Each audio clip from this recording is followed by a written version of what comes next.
بسم اللہ الرحمن الرحیم۔ الصلاۃ والسلام علیک یا سید یا رسول اللہ، الصلاۃ والسلام علیک یا سید یا حبیب اللہ، لا تعداد درود و سلام ہمارے پیارے آقا حضرت محمد مصطفیٰ صلی اللہ علیہ وآلہ وسلم اور آپ کی آل پر۔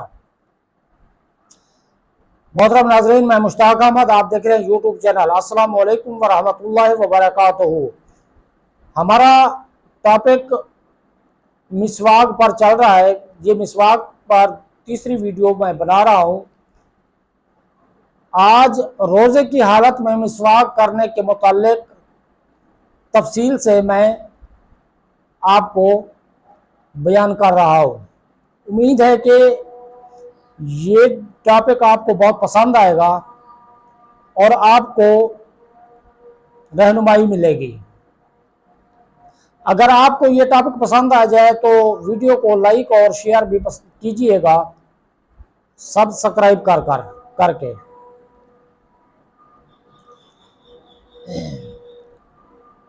روزے کی حالت میں مسواک۔ امام بخاری رحمہ اللہ بیان کرتے ہیں کہ ابن عمر رضی اللہ عنہ نے بیان کیا، روزے کی حالت میں دن کے ابتدائی حصے میں بھی مسواک کر سکتے ہیں اور دن کے آخری حصے میں بھی۔ علماء کرام کی متفقہ رائے ہے کہ روزے دار کے لیے کلی کرنا درست ہے، خواہ وہ کلی واجب ہو یا مستحب۔ حالانکہ کلی کرنے کا عمل مسواک کی نسبت زیادہ اثر انداز ہوتا ہے۔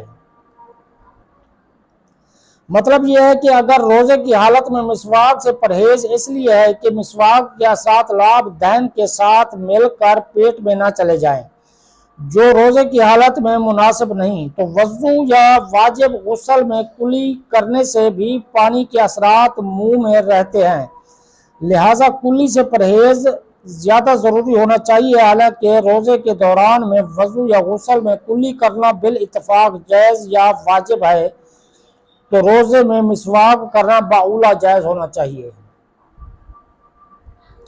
اللہ تعالیٰ کو یہ ہرگز مطلوب نہیں کہ بدبو کے ذریعے سے اس کا قرب تلاش کیا جائے، نہ یہ کوئی عبادت کا ایسا کام ہے جس طرح عبادت کے لیے دوسرے کام مقرر کیے گئے ہیں۔ قیامت کے دن اللہ تعالیٰ کے حضور روزے دار کے منہ کی بو کا پسندیدہ ہونا تو روزہ رکھنے کی ترغیب کے لیے بتایا گیا ہے، یہ بو برقرار رکھنے کے لیے ترغیب نہیں ہے، بلکہ بے روزہ انسان کی نسبت روزہ دار کو مسواک کی کہیں زیادہ ضرورت ہوتی ہے۔ بے روزہ دار کی نسبت روزہ دار کو مسواک کرنے کی زیادہ ضرورت ہوتی ہے۔ علاوہ ازیں رضا الہی کا حصول روزہ دار کے منہ کی بو کو خوشگوار سمجھنے سے زیادہ اہم ہے۔ اللہ تعالیٰ کو روزہ دار کے منہ کی بو جتنی پسند ہے، اس سے بڑھ کر اسے مسواک پسند ہے۔ مسواک کرنے سے روزہ دار کے منہ کی بو ختم ہوتی ہے۔ اس بو کے خاتمے سے قیامت کے دن اس کے منہ کی خوشبو ختم نہیں ہوگی۔ جب روزہ دار قیامت کے دن اللہ تعالیٰ کے حضور حاضر ہوگا تو اس کے منہ سے کستوری سے زیادہ معطر خوشبو آئے گی، جو اس کے روزہ دار ہونے کی نشانی ہوگی۔ ہر چند اس نے اس دنیا میں مسواک کے ذریعے سے اس بو کو ختم بھی کر دیا ہو جو بوجہ روزہ اس کے دھن میں پیدا ہو گئی تھی، بالکل اسی طرح جس طرح جہاد میں زخمی ہونے والا قیامت کے دن حاضر ہوگا تو اس کے زخم سے خون بہ رہا ہوگا۔ اس کے خون کا رنگ تو خون جیسا ہی ہوگا، لیکن اس کے بہتے ہوئے خون سے کستوری کی مہک آ رہی ہوگی۔ اتنی بڑی فضیلت کے باوجود دنیا میں اسے یہی حکم ہے کہ وہ اپنے جسم اور لباس سے خون کو دھو ڈالے۔ پھر یہ بات بھی توجہ طلب ہے کہ بو مسواک کرنے سے ختم نہیں ہوتی، کیونکہ اس بو کا اصل سبب معدے کا غذا سے خالی ہونا ہے۔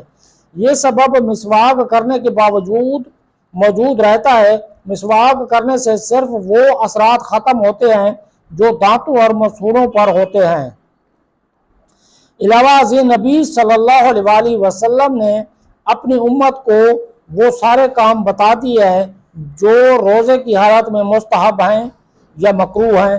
اس ضمن میں آپ صلی اللہ علیہ وآلہ وسلم نے مسواک کو مکروہ اعمال میں شامل نہیں فرمایا۔